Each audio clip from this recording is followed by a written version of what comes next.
They're the largest animals our planet has ever known. Their tongues alone weigh more than an elephant. Their hearts the size of a car. Despite all that, we really know very little about the magnificent blue whales. Man has almost hunted them to extinction. But ironically, it was Sri Lanka's bitter civil war that gave them sanctuary. Only now that the war is over, is the world seeing one of the greatest blue whale colonies discovered. These pictures are incredible, and Tim Noonan was right there alongside these giants.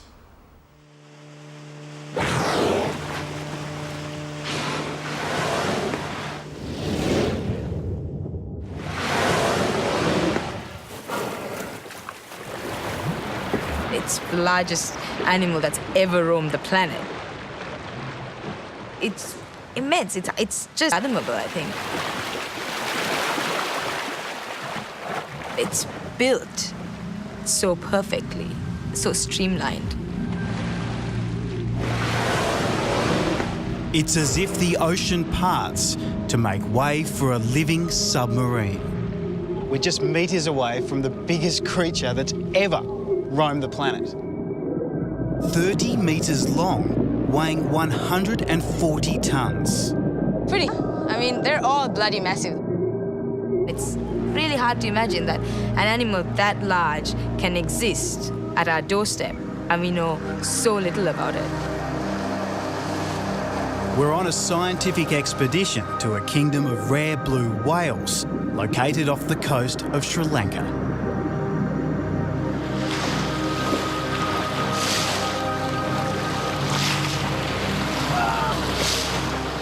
We'll get as close as anyone ever has to these timid giants. Here he goes. Oh, look at that fluke. That's nice. That's really nice. But no one expected this. Look how close he is. Oh my God, it's coming up. It's coming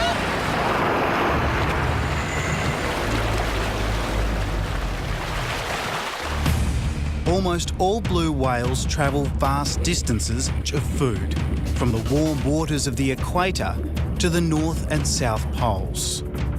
But in Sri Lanka, a tropical island about the size of Tasmania, the blue whales are different. They don't seem to migrate at all, and as yet, no one knows why.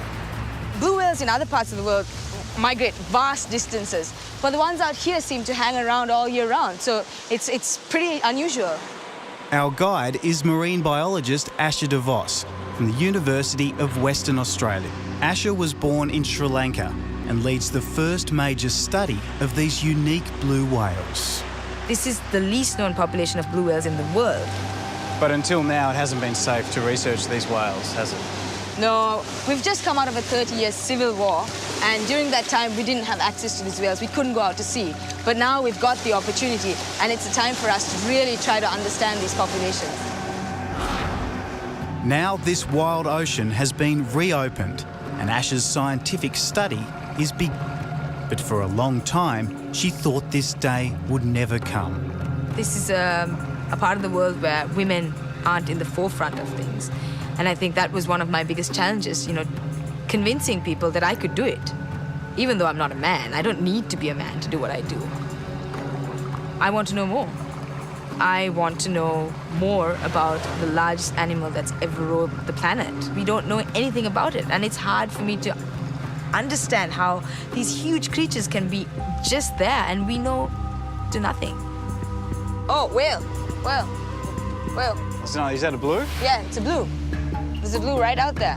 We're 20 kilometres off the southern tip of Sri Lanka. There she is. Just there. There he is. Whoa. As we get closer, the blue whale hears the engine and dives. Our quest will not be easy.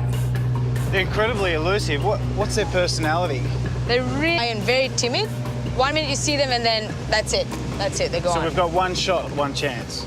Pretty much. And we have to just keep scouring the ocean all the time to make sure we don't miss out. There it is. Long again. Perfect.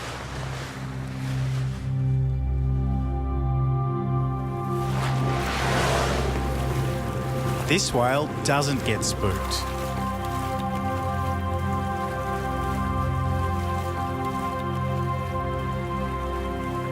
it's immense. It's just livable, I think. Beneath the surface, you get a true sense of the whale's immense size. Covered with remora fish, some almost a metre long. We kind of think its heart is the size of a small car. We think a child could crawl through its arteries. The tail from tip to tip would be about 3 meters. It's so huge, but when it moves, it's so gentle and absolutely graceful. When it's about to dive and it lifts its tail out of the water and just slithers gently into the water. There's no huge splash. There's, it's just, I don't know, it's just so smooth and clean.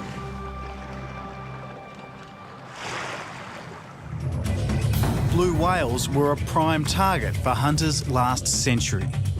No other whale delivered as much oil and meat. Hundreds of thousands were killed. In the last 50 years, their numbers have increased. Only 10,000 are left, which is why they remain endangered. Perfect. Right there.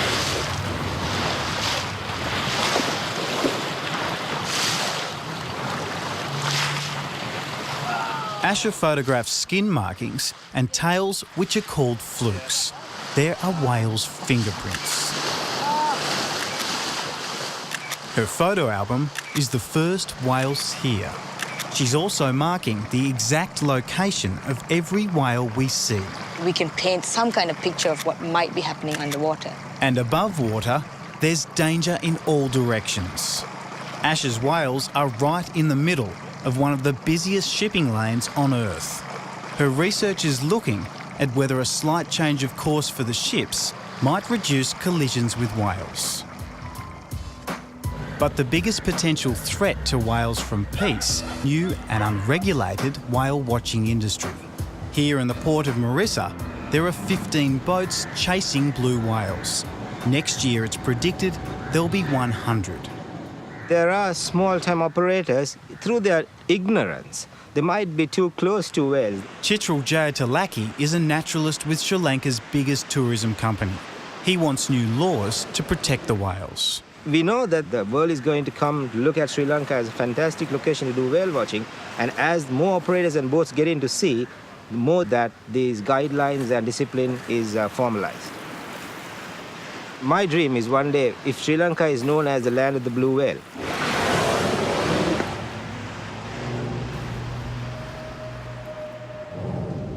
Asher's blue whale sightings are plotted over a map of the ocean, and a pattern is emerging.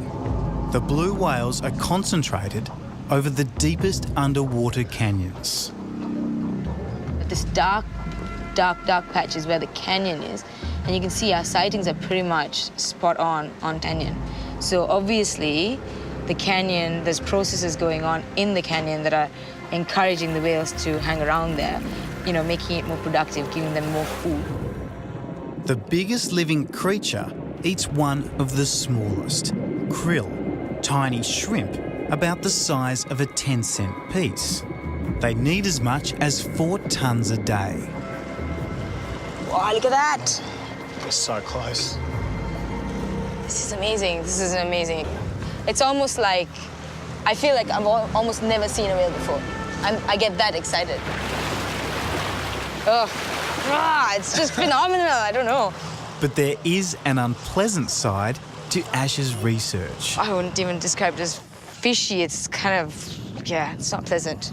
This is blue whale poo. And yes, it's orange. So what scientifically can we learn from this?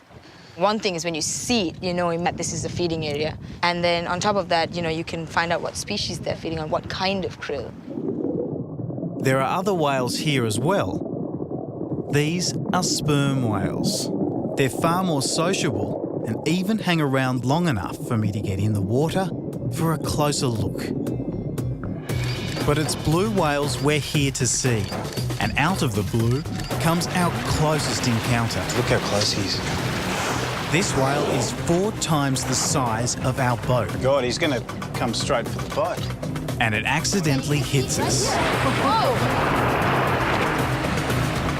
I actually thought, as the whale came up, it lifted the boat up out of the water. For a moment there, I thought that we were going to topple over.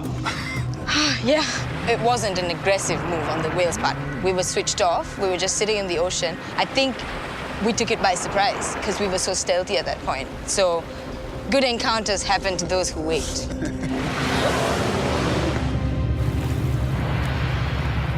Every encounter means I learn something new. You know, every time I go out, every time I sit there, every time I follow a whale, I'm learning something new about their behavior. Oh, it's coming up, it's coming up.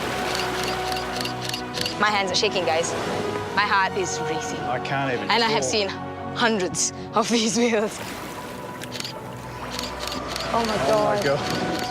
Whew, butterflies in the stomach. It's crazy.